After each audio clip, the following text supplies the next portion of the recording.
It's just a huge honor for me today to be podcast interviewing Commander Corinne Devin. Was born overseas and lived in 6 different military bases while her father, retired Robert F. Devin, served in the Dental Corps.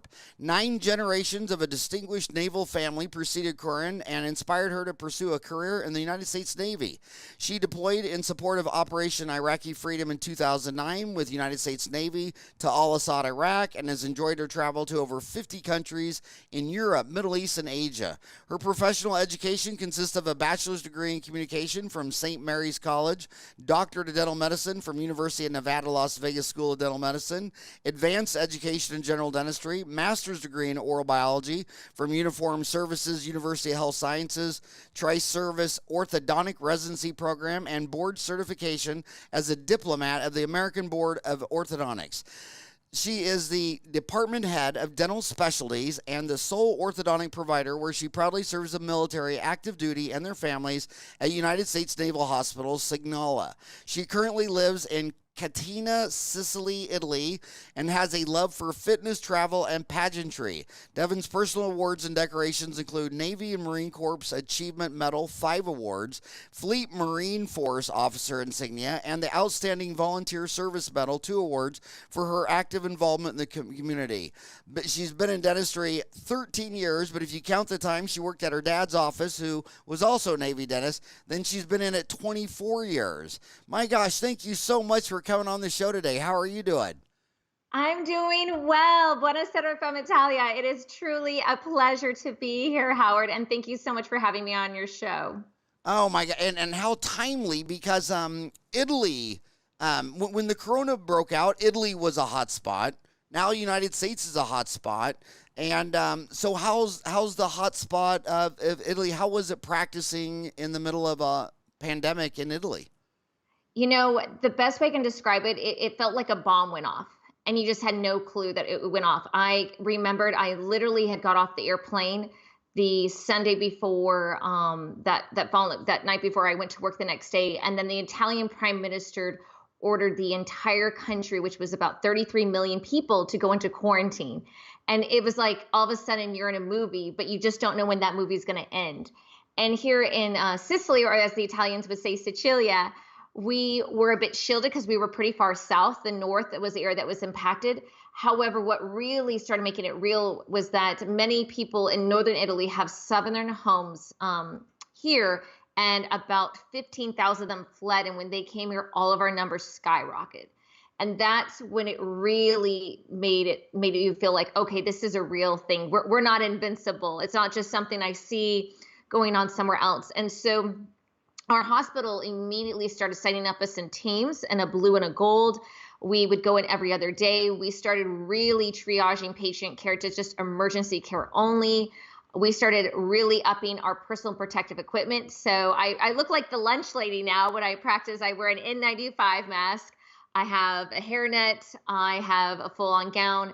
And we really streamlined the patients that we saw. And it was hard because there was patients who needed care, and we really had to screen them heavily and make sure it was something that they could wait if possible. But we've recovered. We're slowly getting back on track. It feels great. And I don't know, every day I just count my blessings, to be honest. I just count for the things I'm grateful for. So is the movie over in Italy? I mean, is it all pretty much back to normal? I wouldn't say the movie's over. I would say what you'll notice very much if you're able to travel to Italy, which I know right now anyone from the United States would have a very difficult time getting here unless you have some sort of citizenship here in Europe, is that you'll find that a lot of places that would be very busy and crowded are not. In Italy, they don't get a stimulus package like we do here in the States. So I definitely see a lot more people that were without jobs, restaurants, stores that never reopened because they just never recovered. I've see a lot more people that are homeless, people that are refugees. And so I work on a military base, and we've done a lot of what are called comrails, which are community related events where we go out in the community and find ways to really help who's there. I don't think Italy will fully recover.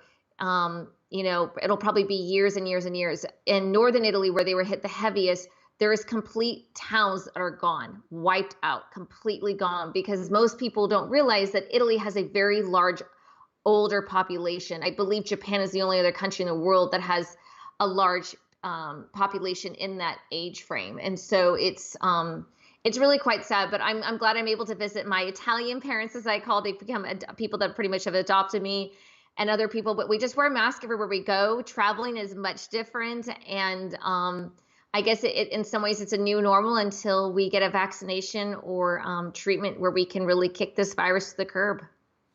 I don't think anybody wants to talk about it, but the bottom line is we lost the decade of 2020 economically. I mean, it's going to be a full decade to get back to where we were before the thing dropped. Now, you're in 3 weeks, you said you're transferring to Japan. Yes, I'm moving in a few weeks out of my beautiful home here in Italy, which I'm so sad to go. And then I will be relocating to Marine Corps Air Station Iwakuni, Japan in September. So that'll be my new home for the next few years. So do you think the biggest thing between the, where this broke out in China and Wuhan, all their neighboring countries really didn't have a big issue. I mean, Vietnam, Hong Kong, Singapore, Japan. I mean, they have do you think it's mainly because they've been to this rodeo before? They had it first in 2012, and this was the first time Italy and the United States really had something. I mean, going back, like, whenever the Ebola was in the news, I mean, all of America's, well, that's over in Africa. That has nothing to do with the United States. Do you think it was just because this is our first rodeo and we just really didn't have a plan? And if we would have been hit in 2012, we would have had Italy would have had the same response as Japan, where you're going. Yeah, I mean, but we also have to remember the virus that hit SARS is a much different animal than what coronavirus does, because one thing is you can have a large young population that's very asymptomatic and be carriers and not realize it.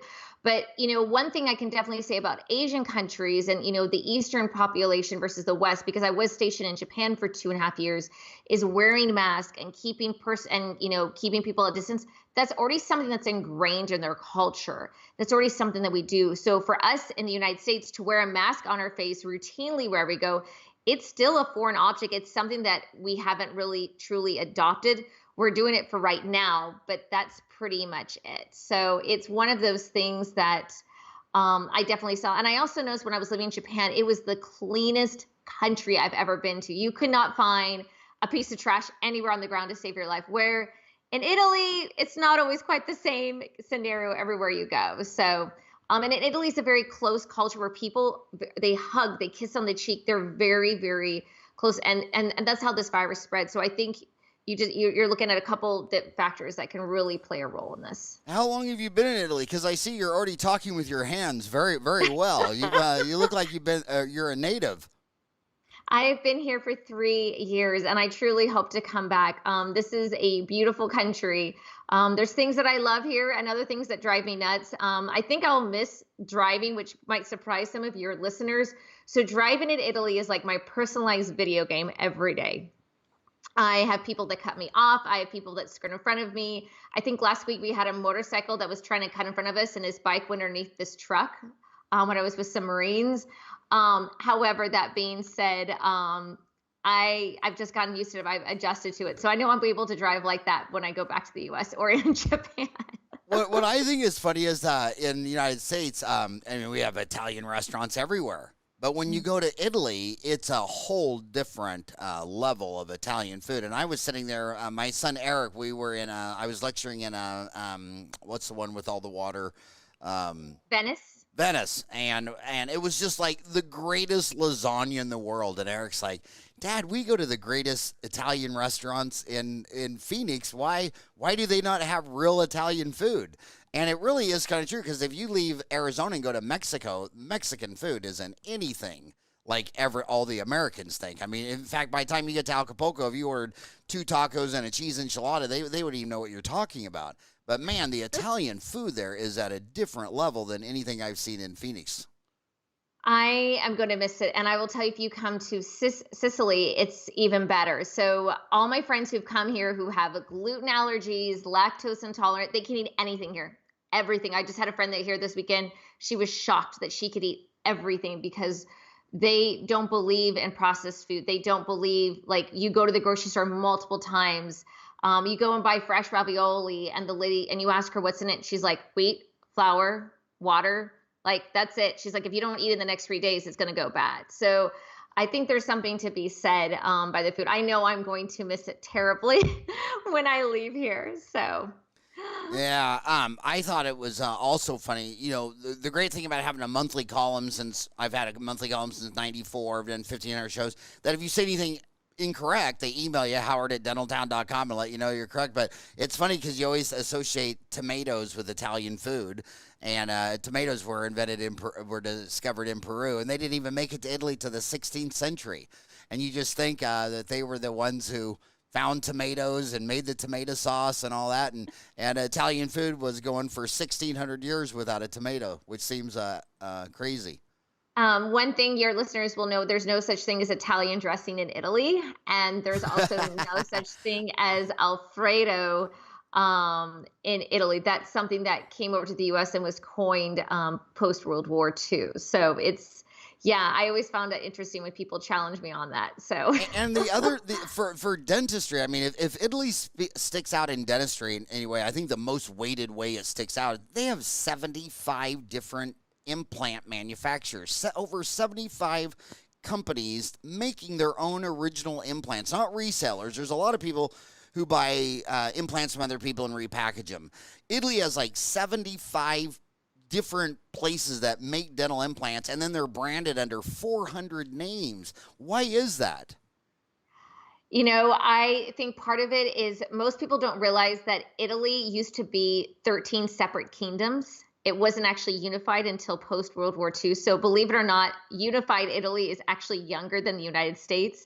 And what I've learned living here is that every region, so Venice, where you spoke, is considered the Veneto region. And next to it is the Piedmont and the Lombardy region. Every region speaks a little bit differently and has a little bit of a different culture. Even here in Sicily, they speak Sicilian, which I don't understand. I've been learning Italian, and I might as well be talking to a brick wall. They'll tell me no capito all the time. And so where I'm going with that is that when you look at these dental companies that are in different regions within Italy, even though they're all still from Italy, you still have many people who are deep rooted in their traditions or deep rooted in their region. It's almost like a little bit of a rivalry. That's like a football rivalry between like two colleges in the same state, or one state versus another state. It's so that would probably be the best way I could explain it from what I've learned so far. Those languages are tough. When my oldest sister, when she first joined the nunnery, the first job they gave her was as a translator for old archived historical documents that they wanted in English. And she was telling me how she was doing it, and I was telling her, you need a computer for that. So I bought their monastery. The first computer was a Macintosh, and she just fell in love with it. I think she used it for like 10 years before she upgraded, but she was telling me just the detail it takes to translate something with all these dialects and trying to get the original. So right now, on the top of everyone's mind, I'm not worried. I turned 58 this month, so I'm not worried about all the 60-year-old dentists with grandchildren. I'm worried about the class of 2020, the class of COVID. We just graduated 6,000 people, and they're not finding jobs. It's tough. On Dentaltown, we always had about 5,000 jobs listed in the classified ads for a dental associate, and about 1,000 people selling their practice. Now it's 2,000 people selling their practice and only 1,000 jobs. So everybody listening to this right now, that I know what the kids are thinking. You're in the Navy. Are they hiring? I would definitely say it's worth looking into. I would seek out a recruiter. I came into the Navy actually with a scholarship called the Health Profession Scholarship Program. And I will tell you that being a dentist in the Navy, the Army, and the Air Force is pretty much the same job. We just wear a different uniform, and we operate at different places. The thing that I would mention to any of these new residents who are graduating, looking to join the military, is be okay with deploying. Be okay with having no control in your life on where you will be going. I'm telling you right now, I'm moving in the middle of a pandemic. I'm not going to have my stuff for about 4 months. And whenever I move, there's always a possibility as it floats on a crate across the ocean that I'm looking right in front of me that it could just kind of go, say la vie, be gone, completely gone. But I always look at it as an adventure. I look at it as I have the honor and the privilege of serving our active duty who, do such a greater good and being part of something bigger than myself. And so if that's something that really, catches your interest, and the viewers or the people listening here, have them reach out to me. I'm happy to point them in direction of some really amazing recruiters, because that's what I did. I wasn't sure what I wanted to do, and the Navy has given me a lot of opportunity, and it paid for my education. And for that, I mean, that's priceless, especially right now. Um, I feel awkward saying this, but when I was in dental school, I never met anybody in the Navy, Army, Air Force, Marines like that was a female. I mean, there were always male recruiters coming in. And you're a big wig and a female. Was that was that less common in the 80s and 90s than it is in 2020? Is it more of a lot of more females in role models and leadership? I would say there, we have come a long way, but if you look at the entire armed forces in general, only 18% of it is made up of females.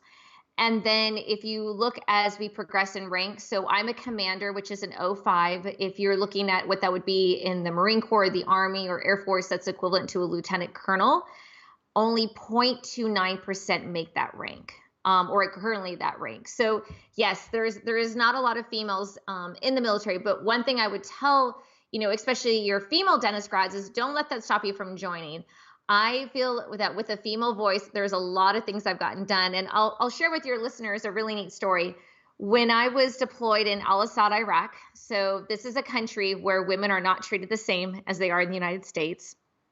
I worked at a very austere dental clinic, meaning that if I hit my pants to wipe off my hands, you would see sand go everywhere. So pretty much anyone that I did extractions, I was prescribing amoxicillin across the board just because it wasn't sterile. We're out in the field. And I remember one day where our electricity went out, and all my dental assistants, they're called corpsmen in the Navy, were males.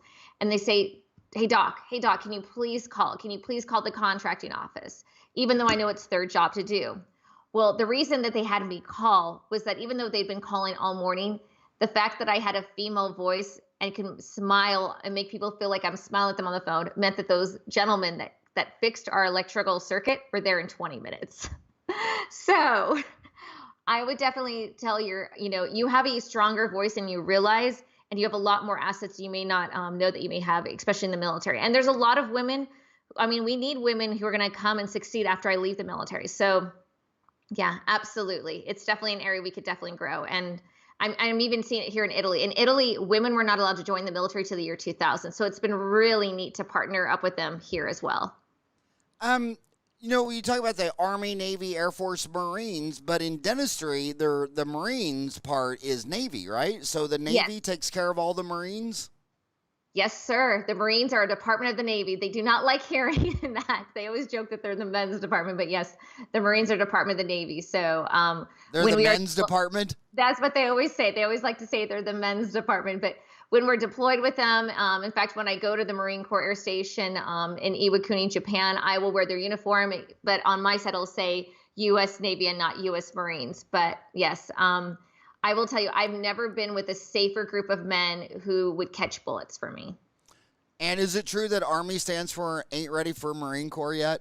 I don't know if I can say that. I do have some friends and colleagues in the Army that I do appreciate that I've worked side by side. But let's just say I am very happy to be in the Navy after being with every branch of service since I joined. And it feels great. I will definitely be in Navy for the rest of my career. So to me, it just seems like if you were in charge of dentistry in the Navy, which also includes the Marines, that almost all your patients would be probably 85% would be boys between 18 and 25. Is it mostly just young males, or is there a lot of staff where you're treating a lot of older men and women and families and children? Or Well, it really depends on where you are stationed and what your job is. So after I came into the Navy, I did a 1-year AEGD, and some of my colleagues did GPR, and some did what's called a credential tour, which means they went straight into the fleet. But after that, we have a choice of either being on a ship. So when you're on a carrier or one of these large amphibious ships, your population for the most part is exactly what you described. Majority of them are 18 to 24, majority males, small percentage of females. And then obviously your commanding officers, some of your executive staff are in, the next tier of age groups. If you were deployed with the Marines, it is a very usually young, healthy population that you're with. And for them, your focus is making sure you can get them out to battle as quickly as possible. Then you throw in overseas, and being an orthodontist overseas, we do treat family members. So I get to not just see, service member Joe, but I get to meet his wife, Mary, his son, John, his daughter, Rebecca. I get to see everyone. And for me, I really enjoyed overseas because the camaraderie that you build with these families is just, it's amazing. I mean, you really feel like you're part of the community. The orthodontics part surprised me. I figured it was all MOD amalgams and extracting wisdom teeth. Like if you were a dentist on a Navy, like an aircraft carrier, would you actually be putting people in ortho, or are kids put in ortho that are sent to battle? No, so orthodontics is not a treatment or a service that's offered to any of our service members if they are in an operational billet. So operational would be, like you said, a ship. It could be with the Marines where they're kind of going in and out. So it's only something I'm able to offer my active duty if they are what's called shore duty, which means they're not deploying. They're pretty much staying put for a few years. And so are you more into clear aligners versus fixed, or what would your ratio be of fixed brackets versus like Invisalign? I would love to do clear aligners, but right now the Navy has a stick to fixed appliances. So right now a lot of us just do twin brackets. I would love, as much as I'd love to do clear aligners, they do cost more money. We don't have a 3D printer. I do know that the Navy's orthodontic program is acquiring one, and that's something they're bringing into practice. But right now, the Navy, if they can get something done that's been done for 100 years and it's a fraction of the cost, that is how we are putting your taxpayer dollars at work. So the difference for me, I would say, is every place I've gone, the culture and the vibe is a little bit different. So overseas, I get to treat everyone, the kids, the parents, the people in the service. Where back in the States, it's really a lot of surgery, a lot of full mouth rehab, and only active duty. You should talk. Have you talked to Joe Hogan, the CEO of Invisalign? I haven't, but I would love to meet him. I don't know when I'll be able to come back to the States to go to an orthodontic conference, but I would love to meet him in person. I'll email both of you, because he might want it, and he might be able. I mean, if anybody could get Invisalign in the Navy at the same price, it would be that guy. But it'd be amazing what his mind thought of that. You know what I mean? I mean, he might. But I'll connect you two via email. And I'll send you his podcast and your podcast, so you can watch each other's podcasts and decide if it's something he may want to do. That would be wonderful. Thank you, Howard. Yeah. You never know how that works. So what would you say to kids in dental school that are thinking, maybe I would like to go into the armed forces? I would ask them, what do they envision for their career? Like, what is their why? Because for me, growing up in a military family, if you told my 8-year-old self that watched my dad go to Operation Desert Storm that I would pick up and do the same job, I would say you were crazy, absolutely crazy. But for me, I was so impressed how that every faculty member that I worked with in my dental school who wasn't afraid to try something outside the box, who always seemed to be that MacGyver that always had a solution to a problem, they all served in the military. Whether they did 2 years, 4 years, they did it before they became a dentist or after they became a dentist, I really admire the breadth of experience that they had and how they were really able to leverage that and bring that to my education. And so for me, that was one of the compelling factors to joining. The other factor was having a job right after I graduated. I didn't have to wait for my Nevada dental license to go in effect. I could go straight into a program where I'm getting paid as a resident, probably more than any resident in the country, to serve the military, but also to learn from a lot of great mentors. And that's the thing that I love is, especially, I got my orthodontics residency, my AGD, everything was paid for by the Navy, and also accrued time towards promotion, towards rank, towards a pension. And now I get to be the quarterback on a football team with all these different specialists where our common goal is to take care of the patient, and we're willing to do the Cadillac of treatment. So for me, if that sounds like something that you as a dental student or someone who's going to dental school want to do, then I would say the military is for you. Yes, you have to wear a uniform, but don't worry. If the beauty queen here can do it, you can definitely do it. And you can do as many push-ups they can tell you. Because I can tell you the one thing about the military I love is it keeps me in great shape. And it also keeps me fine-tuned to handle anything that comes at me next. My God, I don't want to say this, but you actually are an official beauty queen. If you Google image Corinne Devin, so it's CORINNE DEVIN Oh my God, you are a beauty queen pageant. And those are some amazing pictures. I love the one where you're in uniform, you're in business attire, and you're in beauty queen attire. Tell us your journey. Obviously, you are a beauty queen. How did that journey come about? That started as a complete dare from someone in my dental school class. So I was not one of the little tiara and tot girls. I was born and raised on military bases. My family would have me stew nothing of that. But it happened when I was in dental school. You know, I had a colleague who was listening to my conversation with one of my friends who had watched the Miss USA pageant. And the second runner-up was a dental student. And she was like, Corinne, you should do this. And here I am, 5'3", thinking that you have to be, you know, a mile tall, you have to look a certain way. Some jerk in our class was like, Corinne could never do it. And I just turned around and I said, watch me. And my first year competed, I got first runner up. And it opened my eyes to a whole nother world. And from there, you know, the rest is history. I've been blessed with a lot of great people that I've met along the way, a lot of great skills. You know, people don't realize, but pageantry, the military, and dentistry have a lot of commonalities. And once you kind of peel back maybe what you see that's sensationalized in media, you realize that there's so much more there, such as camaraderie, tradition, service. I'm in better shape for a pageant when I compete on stage than I am for any military physical fitness test. I am better ready to walk into a board where I have to talk to a CO, let's say of a Navy SEAL team, and I've got to convince him to allow me to take care of one of his Navy SEALs. And he tells me I've got 10 minutes, and I tell him I only need one. So those are some of the great things that I've learned from pageantry that I've brought into the military and dentistry. I love it. I love the write-up. If you go to pageantplanet.com, beautiful write-up. Says, dedication, communication, results with a genuine smile on my face and my office adorned with my beauty pageant crown hanging beside my Navy uniform. I am a doctor, an officer, and the International Miss 2020. That is amazing.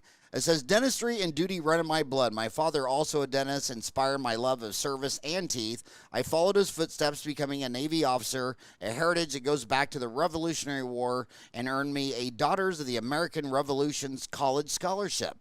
While I continue my service as a Navy orthodontist based off base, I have a passion for working with civilian kids and their moms. It goes on, but it's a beautiful write-up. But I can't believe it says, you've lived and visited with over 50 countries. I mean, that's really like a dental degree. My four boys, every single one of them say that they learn more traveling with dad to these international countries and around the United States. I mean, they've been to a lot of countries, and they said they learned more from that than they did sitting in college reading books. Do you look at it that way? Did it kind of, living in 50 countries, just really open up your mind? It really does. I believe that education is always good because it gives you that foundation. It kind of opens your eyes to maybe thinking about things you haven't thought of. But then once you go there and you live it and you hear it and you see it, it really makes those things you read about in the textbooks come alive. So I definitely feel it's a compilation. I can't share with you. There's been definitely times I've learned about things in history that I don't remember reading about textbooks. And because of I'll give you a great example, going to going to Cambodia and seeing the killing fields in Puttapan, which I don't remember learning about, and seeing a Holocaust that was really not that long ago. We're talking 40 years ago. I was awestruck. And because of that, I was watching documentaries. I was making sure to go to the museums back in Washington, D.C. to learn more about it, because I felt it was a civic duty for me that if you do not remember history, you are bound to repeat it. And what was that? Also, the new thing, that big temple in southern Cambodia they found. You were talking about Angkor Wat? Yeah, I mean that was all covered with jungle not that long ago. I mean it was a recent discovery, and it's just an amazing. I mean, seeing those killing fields and then walking around that temple. I mean, it was a very somber day for me and the boys. I mean, they couldn't believe the museum for the killing fields. I mean, that was just crazy. I Yes, mean, you it's get a just new government, the next thing you know, 30% of the people are killed. I mean, it's just crazy. yeah, it's definitely eye-opening. I think what the part that struck me the most was the fact that anyone who was educated was executed at those killing fields, which really it really makes you think about the culture and the atmosphere that those people were living in. And like, you were scared to learn how to read, you were scared to learn how to speak another language. It's something that it's unfathomable. It would never even cross my mind today to know something like that could And that exist. was that play was right out of Mao Sung. I mean, when everybody was in World War II and no one was looking, he just went across the countryside and he'd go to a town. He'd say, "I need all the intellectuals to have a town meeting." So all the dentists, doctors, teachers, lawyers, the whole intelligentsia would show up, and then he'd kill them. And then the Yeah. only people left was these less educated rural farmers. And my gosh, it's really hard to rule a bunch of highly educated people with a smartphone. So hopefully this. I really do. I'm the most optimistic guy on the future after 2007 when Jobs took a touch screen, your music collection, your telephone, and the internet and put them in one device. I said, that's like Neil Armstrong landing on the moon. I mean, it Yeah. was like the individual just arrived. So you would have the playbook that someone's coming to town and he's going to get all the intellectuals to come together. And indeed, you don't show up at that meeting, empty handed. So I'm going to ask another an ortho question, then a leadership question. Orthodontic surgery. When I got out of school in '87, and the first patient of mine got orthodontic surgery, I was so dumb. I went and visited him at the hospital just to be polite, even though it was between the orthodontist and the oral surgeon. But when I saw his head, the swelling, I mean, I was a dentist who loved pulling wisdom teeth, and I was scared. And but a lot of people tell me that it's gotten a lot more conservative and less invasive, the orthodontic surgery, in the last 30 years. Do you see that, orthodontic surgery of 1990 versus 2020? Well, I have to say all the orthodontic surgery that I've witnessed started back in 2007 when I joined the military. Oral surgeons were the ones who really were my cheerleaders and champions to have me go into orthodontics because they loved how I worked side by side and would. But I really love developing a relationship with my patients, and getting to know them for 2 years.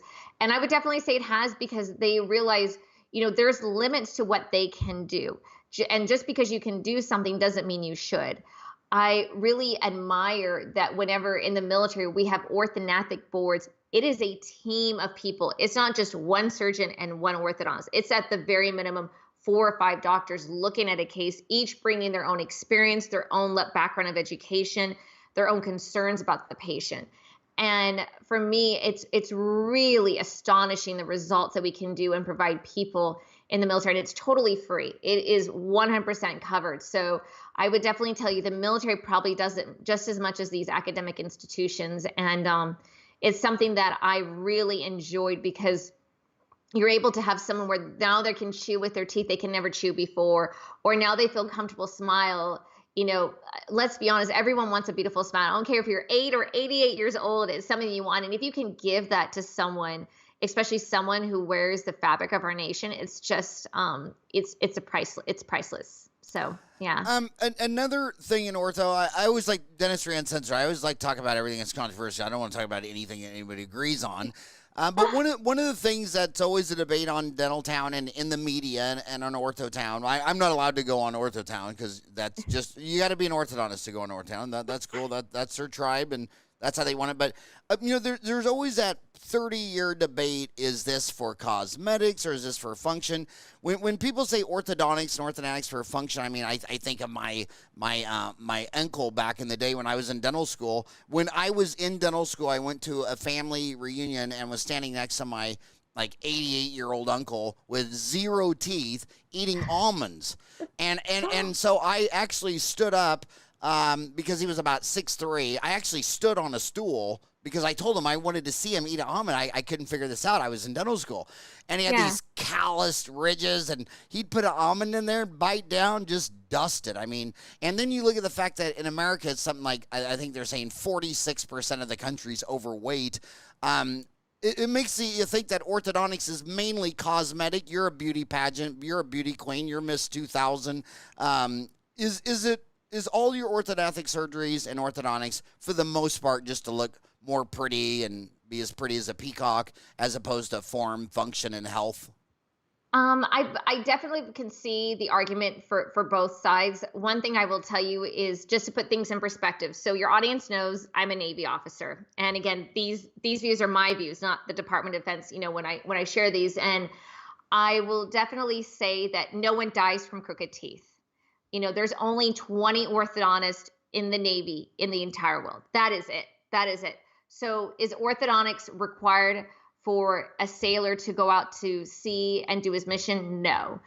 But where orthodontics does play a role is, let's say that they had an altercation where they got shrapnel that came to their face, or they took a bullet from an insurgent, and now their teeth are kind of mumbled up, and I've got to move the teeth in a place that makes it the best scenario for the restorative dentist to fully rehab. So to me, I would argue that's not just a cosmetic thing, but that's more of a function thing.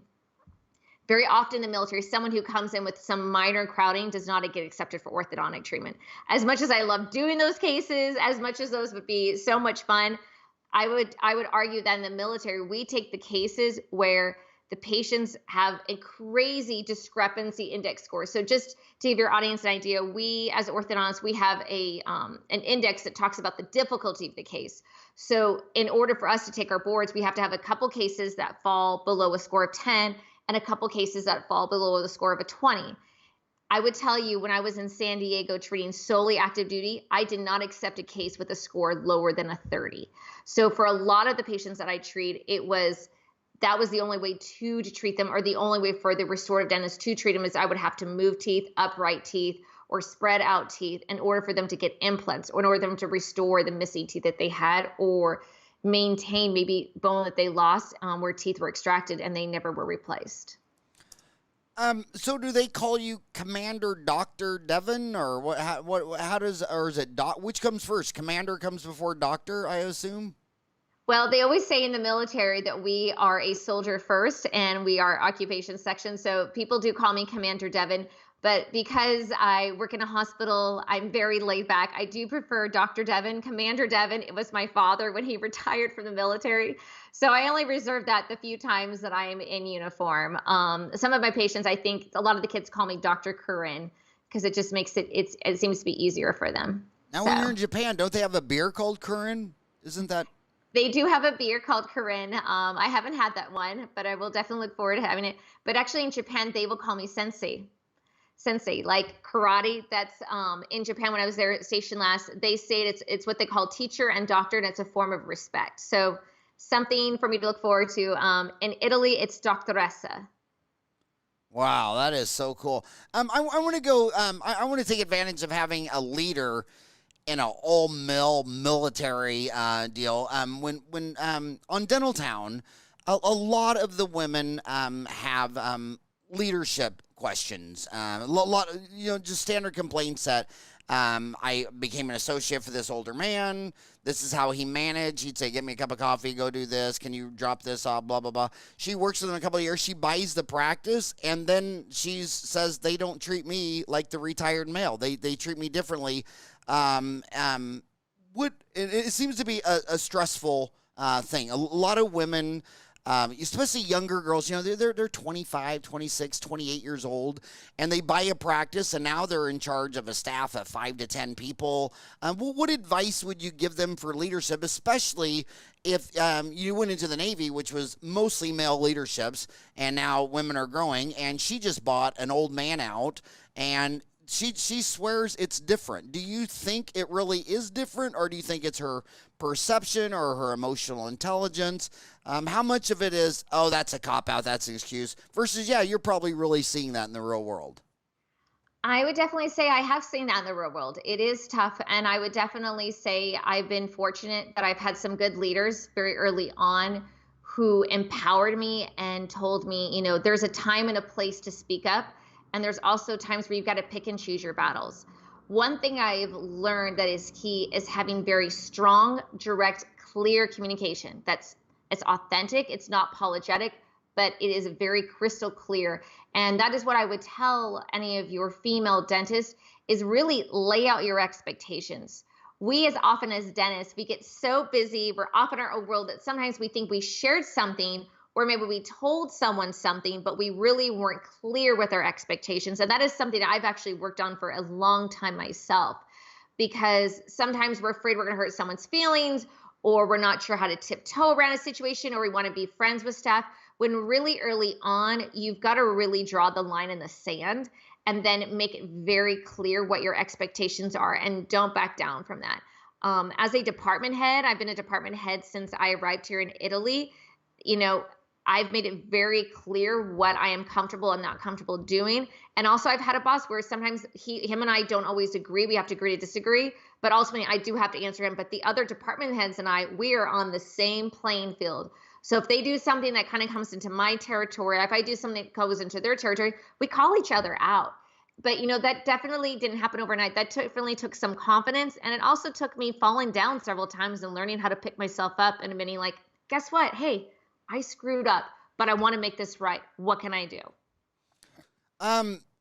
Abraham Maslow even talked about this, in his hierarchical needs. They come out with Maslow's hierarchical needs for staff. But you just first of all, what you initially said was so mind-blowing, and I wasn't able to type fast enough. You said use clear, exact communication.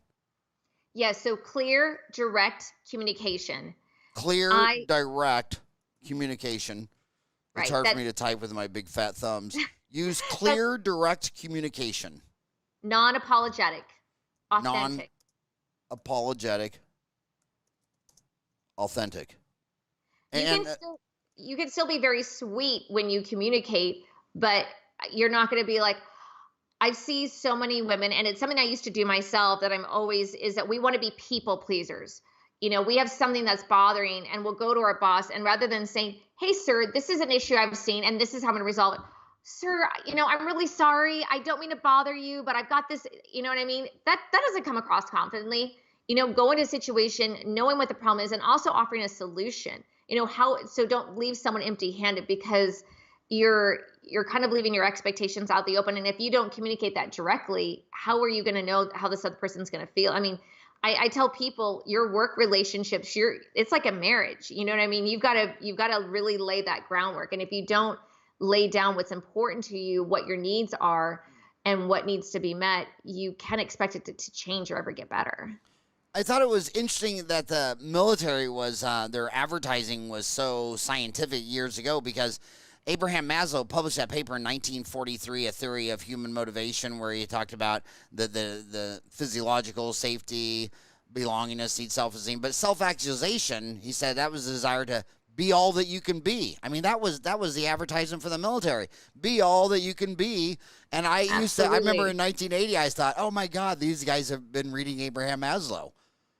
I mean, I'm sure that came through. The military does love its history, and they do love its war times and motivational books. So I wouldn't be surprised. One of the things I hear, not just coming out of my drunk mouth at the bar, but when older dentists like me are when we're at the bar watching the Cardinals football game, and we're all, 50s, 60s, and 70s, one of the things I always hear my buddies talk about that they think is strange is the younger millennials are very friendly with their staff. They go out drinking. If there's a convention in Vegas, their dental assistants holding their hair while they throw up in the toilet, and a lot of them think that they don't understand how you draw the line between I'm your leader, I'm your boss, I can fire you, but I want to be your friend. I have belongingness needs. I like you. How does a 30-year-old boss? How should she look at defining friendship? What is crossing the line? What is professional? How do you because if you get too close to them, they might tell you I can't come in Monday because I'm hungover, and then you're like, well, I'm going to fire you. And she's like, well, I'm hungover because I was out drinking with you. I mean, how can the person I was out drinking with fire me for not showing up for work at 8:00 in the morning? It's a tough position, and I definitely see a lot of my friends struggle with that, because you want to be close with your staff, that if they have something going on, that they can be confidently vulnerable with you, but at the same time, you have to remember you're the boss. And some of the things that we're taught in the military is that we are taught, such as fraternization, meaning that let's say if I have a housewarming party at my home, I invite the entire department. I invite everyone. So that way, no one, if someone decides not to come over, the perception was that I didn't play favoritism towards another assistant versus someone that came versus someone didn't come. The other thing is that having an employee handbook and just being very clear, like, this is how much are spent on gifts. This is how much are going to be spent on a bonus schedule, and really abiding to that. As far as going out and partying with your assistants and going on vacation, I don't feel comfortable doing that. I always tell people anything after 2 drinks, nothing good's going to happen. So with my father, when I worked in his office, whenever we had events, I always remembered that we left after a certain time. And that way feel that when we left that people maybe could let their hair down a little bit more. But he said, all right, here's 2 tickets for everyone tonight. You have a choice of beer, wine, or a mixed drink. This is on me. Thank you, like a Christmas holiday party. And then after that, he left, and people were given obviously advice of how to responsibly make it home, but he expected them to be back at the office Monday morning. So it's really, really tough. And I think it's establishing those really early on, because you want to be friendly with everyone. And I think it's just starting it from the forefront, really laying that foundation. It's a lot easier to do it versus, like you said, kind of going back and forth. And Corinne just said something extremely profound, and this flew over her head. Remember what she said? She said, if you want to be friends with your staff, make sure it's your entire staff. No one is left out. The things that I see that are issues is when the dentist, male or female, the staff thinks there's a clique of the in club, and these guys go out and do something. Then there's 4 or 5 people that are not in the club, and they're not invited. And it just and humans are there's a lot of touchy-feely people that really would not make them happy. It could demotivate them. It's weird. So I think what you said is perfect. I mean, you can have an individual friend who's not your employee, but when you're in a dental office, if you're saying, well, I'm going to lunch today at Subway, anybody can go with me. And the other thing I always do is if they follow me to lunch, I always pay for the lunch. I don't go with one person unless it's a meeting, and I don't like food at meetings because are we having a meeting or are we eating? You know what I mean? I don't see how they go together. I would rather have the meeting during lunch for 15 minutes at the dental office, then go to Subway and try to have a dang meeting. I mean, I just people always call me up and they'll say, hey, let's go out for lunch because I want to talk to you about something. Okay, I'll go to lunch with you. That's fine and that's fun. But let's do what you want to talk about right now while I'm at a desk. I'm on my computer. I have your contact open. We can make, I don't know. I just don't like, and I love that nothing ever good happened after 2 drinks.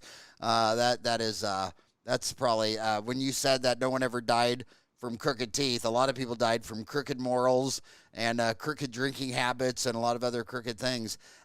Exactly. So how much of, I've seen so much change. I've always been very sensitive. I hate to come back to this issue of male, female, but I grew up with 5 sisters. And in that time, I was born in 1962. My mom would dress me in blue jeans and iron patches on the outside of the knee. And we were about 100 yards from the Arkansas River. And I could swim in it, fish 24 hours around the clock, and didn't have to be home till the streetlights were on. Oh, my God. My sister's a totally different life. Dresses and trouble with soil, had to stand 10 feet back from the edge of the river. I can remember being 10 years old, begging my 2 older sisters to jump in, and they said they can't. And I'm sitting there thinking, well, what advantage do I have in the middle of this river that my 2 older sisters don't have? Especially my older sister, Jean Marie, who was much bigger, faster. She could beat the crap out of me her whole life. And I'm sitting there thinking, she can run me down and beat me up, but she's not allowed to get in the river. I was really sensitive to that, and I think it's really gotten a lot better. How much better do you think it's got from 1960 of women in leadership, opportunities in dentistry, the Navy, the Fortune 500 government? Oh, it's been huge. I would say there's tons of opportunities that they're constantly offering us. One of the coolest conference I went to was a female leadership conference for doctors while I was stationed here. And several of the admirals of the military admirals and generals were female. So Admiral Bono, who was a 3-star admiral, I mean, which is right below, it doesn't get much higher than that, than other than 4 stars. She just retired. But I remember when she spoke, she was so charismatic and so congenial. And she said, never give up who you are to be what you want to be. And I just felt that was so profound. And that's something that I would tell every single one of your dentists and dental students who's out there, is that if there is something that you want bad enough, you will find a way to do it. It was the same thing for me. I battled test anxiety. I was a communications major. I thought I wanted to be a journalist and be a news anchor on TV or Fashion Today. And then I decided to go to dental school and then join the Navy. But I somehow still make it work. And even today, those things about me that are very untraditional or not very what you find in the norm of the Navy have been the same things that have opened up doors of opportunity and provided me with cool things like that, such as to lead, because it makes you different. It makes you stand out. So yes, by far, we have definitely overcome a lot of hurdles. And I think we will. I think the important thing right now is really making sure people know about those opportunities and not being afraid to raise their hand and go after it. That is a great. You said never give up. Never give up who you are to be what you want to be. Correct. That is very profound. What are some male, female, when we poll them on Dentaltown, since St. Patrick's Day 1999, what stresses you out the most about dentistry? It's always people. It's either the patients or the staff. I mean, it's never, I can't figure out the right bonding agent, or I can't decide if I should go from 3rd generation bonding agent to 7. It's not that I can't find a canal. It's always people. You seem like such a charismatic people person. And I was really shocked to learn more about you because, dentists are usually scientists, they're introverts, they live in a library. When you walk into a dental office, most dental offices, when you walk in the door, it's actually quieter than the library, and these, it's not their norm. They would rather do physics than talk to people. Is this a trainable skill? Is this something you think you were born with? What advice would you give the young dentists? They get in the most trouble because this is what they want to do, and then an older person talks them into doing something that they knew it was a bad idea, but they're, what are you going to do? I'm 25 and you're 65, and so many of these times when dentists get in trouble, you can just tell they never wanted to even do any of this, but they got talked into it, whether it's a patient, a staff, whatever. What advice would you give to learn this skill? And is it learnable? Is there books, courses? How could they be more like you? Well, thank you for the compliment. I guess it's something I would tell you. It's like leadership. You're not born a natural leader. You're not born a great communicator. It's something that you learn with time. I would definitely say I read a lot of books. I do a lot of courses. I'm constantly looking for ways to challenge myself, because let's be honest, that's the only way we're going to go. If we're not moving forward, we're moving backwards. And for me, what's really been instrumental is I actually worked with a life coach the last few years who really helped hone in on my communication skills, because I wanted someone to put a mirror in front of my face that my family or my friends couldn't do, or they were too biased to do. I wanted someone who really could push me.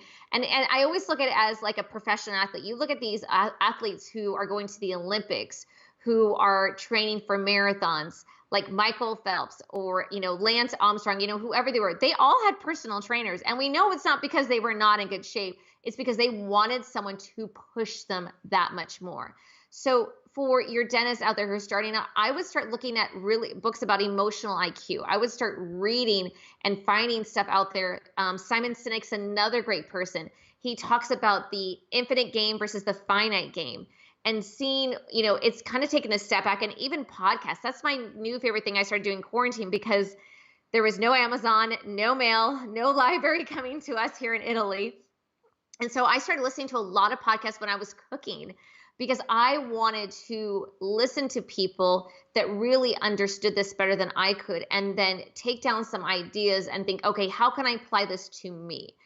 You're right. People are stressful. I would definitely say in the military, the hardest thing for me is a budget and supplies because I never know when they're going to come. But the hard part for me, for people that I deal with, is, for example, right now, a lot of my patients aren't too excited that I am leaving, and not knowing when the next orthodontist is going to come there is a bit unnerving. And so a lot of it is making people feel at ease. And first and foremost, just listening. Listen to understand, not listen to respond. If you truly listen to what a person is telling you, they're going to tell you all the answers. So just a few things. That was good. I also love the quote, character consists of what you do on the third and fourth tries. And so many, I think that's another big one where people will say, oh, I tried that. I sent them an email. It's like, well, did you drive over to their house? Did you knock on their door? Did you, people say, well, I tried to get into a specialty school and I didn't get accepted. It's like, well, did you only apply to half the programs in the United States? And if they applied to all the programs in the United States, I know people that their third or fourth tried applied to schools in the Caribbean. Mm-hmm. And then we're able to come back 2 years later, endodontist or a pediatric dentist or whatever. But I just love it when people, I mean, they said Edison tried 10,000 times to get that light bulb. And, you know, what a leader who could just sit on that bench and just methodically not walk away until he had a light bulb in his hands. I mean, it's just amazing. So what, oh my gosh, this, so what are you thinking of, when you look at the most stressful things, for a human, it's always change. It's change, you know, death of a family, a spouse, a divorce. You're getting ready to change countries. You're getting ready to go from, you know, Italy to Japan. How do you deal with that stress? Well, I got to tell you, in the military, and I'm also changing jobs, even though I'm still an orthodontist. How I'm an orthodontist in Japan will be probably a little bit different than Italy. I would definitely say, one, you forget after 2 or 3 years what it's like to change. But doing my 7th move in 13 years, I'm starting to get it down pretty well with the military. One is it's asking for help and continuing to ask for help until you get it. Another thing is being really organized. If I took you on a video tour of my house, you would see that I have a couple boxes in each my living room, my bedroom, my bathroom, of stuff that I'm going to mail myself. And then other things are going to go into my express shipment, because at least I will get those items in November and October versus January of next year. The other thing is also just really doing a lot of research and communicating. I can't tell you how many support groups there is now on Facebook, how many online things that they have for the military. I'm blown away. I have a wonderful move checklist that if anyone in your audience wants, this woman wrote this incredible 30-page document for any potential move you might go on. And, girl, military brat turned officer me learned some things from it, which you would think that after growing up and then drinking the Kool-Aid, I would have this down to a science. But, I would just have to tell people it's about the experience, and it's, everyone's anxious, everyone's excited. And you definitely have those days where you're kind of sad. Like, I'm really sad to leave here, Italy. I know I'm going to cry the day I leave, but I also know I could come back here. And I think that's, knowing that I made the most of it and I blossom where I'm planted is a good feeling to know that when I leave. I'm going to make a prediction with you right now. I'm a palm reader. I'm going to read the future because you've been in this 32 years. You see patterns. And when you see a pattern, it doesn't mean you understand or comprehend what it's all about. But people like you always end up the dean of a dental school. I swear to God, I've seen this. And you went to UNLV, where prosthodontist Lily T. Garcia was the dean. Was she the dean when you were there? No, when I was in dental school there, our dean, he came from UOP. I was the second graduating class from UNLV. So when I went there, I graduated in 2007. The first class graduated in 2006. And so we had him, and then we had another dean that came in shortly afterwards. I believe it was, I don't know if it was Karen West or if she was there right after I left. But we had a dean, it'll come to my mind. I remember he came from UOP. So I would have to ask my Vegas parents. They could give you a better idea if you want that information. I only remember my dean. It was just like grammar school. You only had to go there when you were in trouble. You got to go see the principal. You got to go see the dean, and it was always so hilarious. But would you ever want to be a dean? Do you think that'd be a great use of your leadership skills? One thing I have to say is the deans that I do remember is I remember the Dean of Student Affairs and I remember the Dean of Clinical Services, and that was Dr. Michael Sanders and Dr. Marshall Brownstein. And the thing that I really liked that I learned from them that I would definitely be open to exploring in my career is that they were compassionate about when they spoke to people. They always found something nice to say to a dental student, even if they completely botched a procedure. And the thing that I always loved is that even some of the faculty where maybe their personalities were a little rough around the edges, they would just sit there and listen and make them feel heard and appreciated. And I think there's a lot to be said by that, because a dental school in one ways is it is a corporation, but it's a large, big family with multiple personalities, multiple agendas at place. And if you can find a common ground where you can really unite people, I mean, that would be something I definitely would love to be part of. Back to your oh gosh, you were in the Miss back to beauty pageants. You're in Miss Texas, Miss United States, Miss Galaxy. I always agreed with the Miss Texas, the Miss United States, but the Miss Galaxy and the Miss Universe, don't you think it's a little bizarre that, like, in Miss Universe, it's always someone from Earth that wins? It almost makes it. I mean, come on. There's 100 billion galaxies, and the winner's always from our solar system. Do you think the Miss Universe is biased towards Earthlings? Probably, because we know how to speak English. That question was so dumb because she's like, am I really supposed to answer that question? That was so dumb. But I love that joke. Yeah, you always know who's going to win the Miss Universe. It's always going to be an Earthling. Some of the two most exciting people I ever talked to were Tim and Eric Crown here in Phoenix. They were the founders of Insight. And I remember meeting them for the first time and just thought, they're just two normal boys from Iowa, I was from Kansas, and I said to him, I said, how did you see this? What was the breakout? I mean, how did you do? I mean, he was like the second or third largest buyer of Microsoft software from Bill Gates and all those guys. And he attributed the whole thing to being an Army brat like you. He said, me and my brother, we spend 3 years in this country, and then we go to another country, and the same people, same, everything's the same, but the results were so different. And they used to lay in bed all the night thinking, well, why was the last country so poor? Why is this one rich? And they just looked at all the difference. And they said by the time they got ready to go to college, they felt like they already understood macroeconomics. And so seeing that, the computer revolution, to seeing how when Amazon went public and in '94, it was a no-brainer from them. And they said, yeah, they attributed the whole thing to being an Army brat, moving to different countries. You've been to so many countries. Does it kind of give you a very interesting, profound sense of macroeconomics and globalism and seeing so many people living such different lives? It does. Much of which their culture puts on themselves. I mean, most people have the same resources, but they end up being so different. I would definitely say it makes you be very introspective. As an American, I would say, versus becoming more European the longer I'm over here, because we go through a thing called culture shock. And I know when I go back to the States, I'll go through reverse culture shock because I've done it many times. Is you learn to adapt, and you learn how to be resilient very, very quickly. And what I mean by that is something your listeners can relate to, and yourself is, in America, we have two or three cars, we have a large house, and when we travel with all our stuff. And if I tell you, in Italy, or when I went to Morocco for a week, I had a suitcase that was probably the size of my computer screen, and that's all you put in it and nothing else.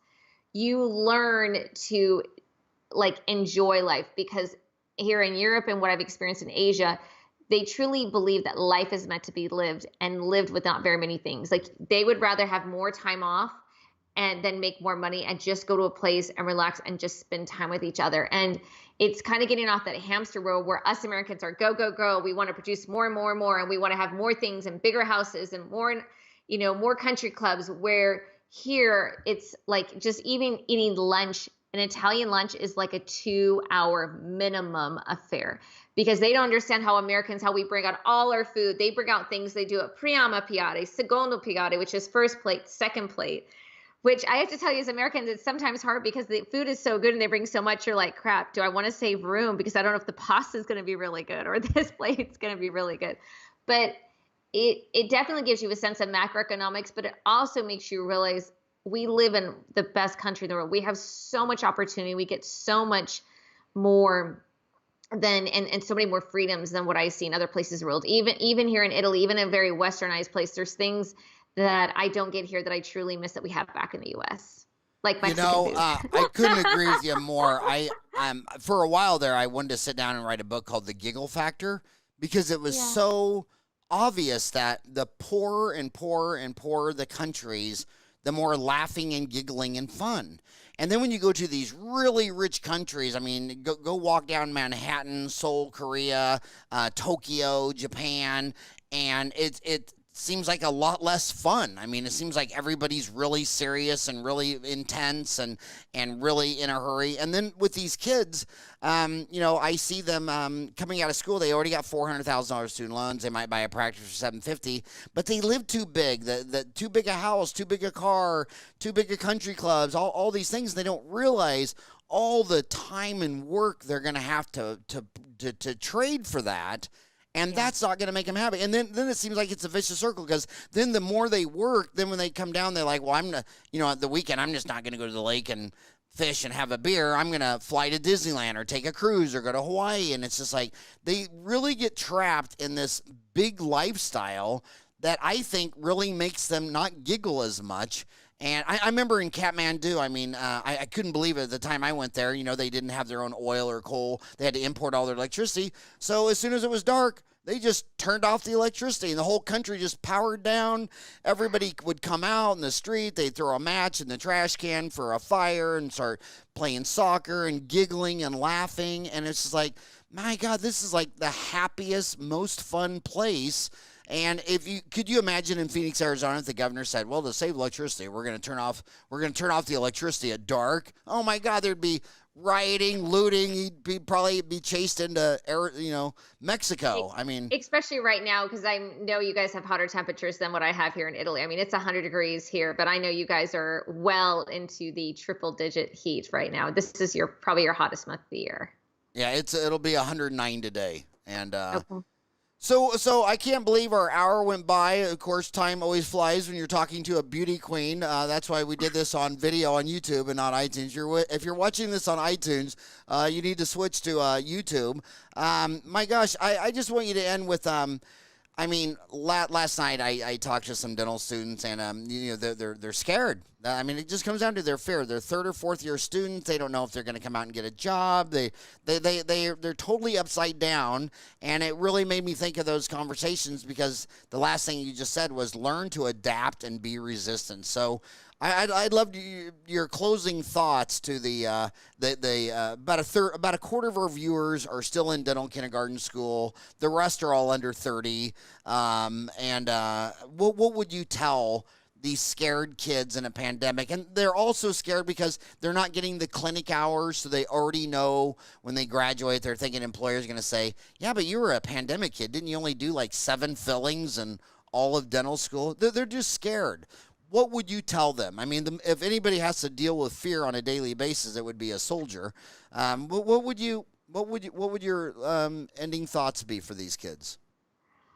One thing I would tell them is I would create a vision board.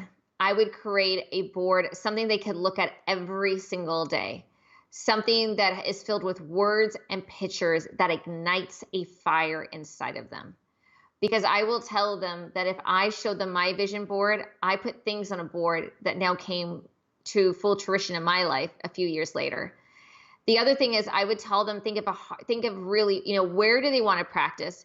And maybe if they want to practice in a location where it's very competitive, think about other places where they'll be happy. The United States is a very large country. There's tons and tons of places they can practice. And maybe some of the best experience that they can get to regain maybe those dental experiences they didn't have in a pandemic could be in a rural area, it could be in a community clinic. I remembered one of my friends when she graduated from dental school, she got her Nevada dental license. And then her husband decided to buy a bike shop in Hawaii. And so she just got taking the rep and had to take a central regional board. And she's like, Corinne, what are we going to do? I have so much debt. We're moving to Hawaii. It's so expensive. I said, go work for a community. Go do a job that no one wants to do and do it well. Because that is what has helped me put on the rank of commander in 12 years, is I volunteered and raised my hand to do those jobs that no one wants to do. And by doing that, by pushing yourself outside your comfort zone, you're going to learn. And when you get into those environments, trust me, I understand you not feeling comfortable. Even going to dental school for 4 years and not during a pandemic, I didn't get to do every single procedure. I didn't get to try everything I wanted to try. You graduate with a license to know where your limitations were, but don't be afraid to do an AGD or GPR. Don't be afraid to seek out mentors. I would tell you, when I was looking to leave the military, I reached out to 60 orthodontists in the local area I was practicing because I wanted to talk and hear from them. And there is nothing, if you ask someone, say, hey, listen, I'd like to take you out for a cup of coffee and just get 15 minutes of your time. Don't be afraid to make that call. Don't be afraid, and I always tell people, try to do something in person or try to do something video or Zoom versus doing an email if you can. I understand we all have limitations to social distancing, but taking the time to do that and then following up with a personal thank you card or an email or something that that will serve them will pay you dividends in the future. I would also encourage them to join a study club, a local study club of the area that they want to join. That's a great way for them to network. If they haven't already, creating a profile on LinkedIn. I find that LinkedIn is a little bit different than Facebook and Instagram. Facebook and Instagram for me is fun. It's definitely a resume, but I cannot tell you how many times I've had people reach out to me on LinkedIn, offer me a job to go to Saudi Arabia for 3 months to practice orthodontics. And, because it's a location no one wants to go, they're willing to pay me extra money or willing to help pay my student loan debt. Being in the military, I can't go. However, it's really putting all those feelers out there and really fine tuning their resume. And having mentors, having multiple mentors. I have multiple people in different areas of my life that I go to and ask for help or reach out to, and people that I mentor to in return. I know it's scary, but guess what? You got through dental school. You got this. And you are stronger than you realize and smarter than you think. And as long as you put one foot in another, you will get through this. That brings up you opened up a Pandora's box because a lot of dental students are stressed about their Facebook page and their Instagram page because some people are letting it all hang out and showing you every wild and crazy thing they do. And then someday they're going to be trying to get a job or they might be trying to get in the Navy. What advice would you have for their postings on Facebook? I mean, some that will just never post anything about religion, sex, politics, violence. They'll never show themselves, drinking on the table or doing Jello shots. And then other ones, they show everything. What social media advice would you give if they wanted to climb a corporate ladder like in the U.S. Navy? One thing I tell them, and I actually say this to all my sailors that I work with, is that I don't post anything on social media that I wouldn't want my mom to see. And if you think of it that way, then you're going to be in pretty good shape. That's perfect. My mom's a crazy, big drinking Irish lady. So, my God, I could post anything. And the crazier it is, the harder she'll laugh. So that was perfect advice for me. I can post anything. But really, I mean, think about it. I if you have something that's up that, this is where having a good mentor is help that you're questioning, show it to your mentor. And if they think, listen, this may actually close a door, not open a door, take it down or make your social media private or create a separate social media account that you would have that's more public versus private. There's multiple ways around it. But, my good rule of thumb is that anything that I put on social media, I'm okay for everyone seeing because if I'm in a swimsuit, I'm on a boat, I'm in the beach. It makes sense to be at a swimsuit on a beach or on a boat. May not make sense to be a swimsuit other places. So I just, I kind of go with that mindset of do something that, post something that you would be okay with your parents seeing. And if you think of it that way, you really can't go wrong. Last and final question. I know I've told you 3 last questions. You said America is a really big country, and it really is. I mean, it's like 3.6 million square miles. There's 50 states. But going to Europe the last 30 years, No one ever talks about Europe like the United States of Europe. I mean, no one would compare Italy to Denmark or Greece to Germany. Do you feel with the EU and all that Europe is kind of feeling more like a United States of America, or is it still a totally different feeling of different countries that have a common economic agreement or something? It's the latter, what you said. It is completely different. It's and for example, my cousin, her husband works for FedEx, and they're both reserves in the military station in Germany. And I remember I picked her up at the airport, and she was like this against the window. She's like, "Oh my gosh, Corinne, someone's gonna hit us, someone's gonna run over us." And she's only a 2-hour flight away from another country. So yes, it is very, very different. Just the cultural, the language, the food, the atmosphere. Obviously within Italy, it has its variations, but yes, Europe is definitely a collection of different countries. And I think sometimes the United States, we do have differences. They're just not as profound because we all speak English. We just might have a different accent depending on what part of country we're at or we're speaking to. All right. Well, it was just a huge honor for you to come on the show and talk to my homies and all the advice you give them. Dr. Corinne Devin, DMD MS, Commander, United States Naval Medical Readiness Training. Thank you so much for coming on the show all the way from Catania, Sicily, Italy. Catania, Italy, Sicilia. All right. Well, thank you so much. And what time is it now? It's 11:30 a.m. here. What time is it there? It's 8:30 at night here, sirs. All right. Well, you got to go get ready for bedtime soon. Thank you so much for coming on the show. It's truly been a pleasure. Have a good night. Ciao. All right. You too. Ciao.